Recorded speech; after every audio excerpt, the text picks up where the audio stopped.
Welcome to Let Me Fix This. Enjoy the video. You start by selecting one primary keyword that matches reader intent and two related phrases to support it. Once done, draft a concise 50-80 word intro that naturally includes the primary keyword. This tells Medium and readers what the article is about. Make sure to add 3-5 focus tags, including the primary keyword, to reach niche audiences.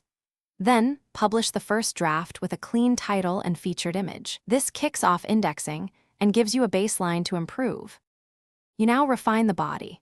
Break content into H2 sections and H3 subpoints so readers and search engines scan easily.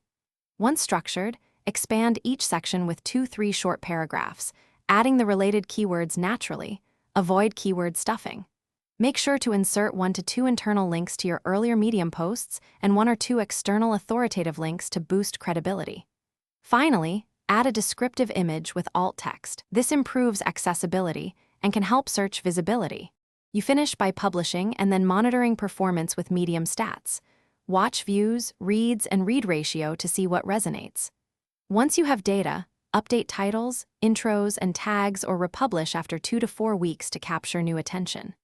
If traffic stalls, troubleshoot by testing a stronger headline, tightening the opening paragraph, or replacing tags. These quick changes often revive rankings. Remember to promote on social channels and repeat improvements based on what the metrics show. Thanks for watching. If you found this helpful, don't forget to like and subscribe.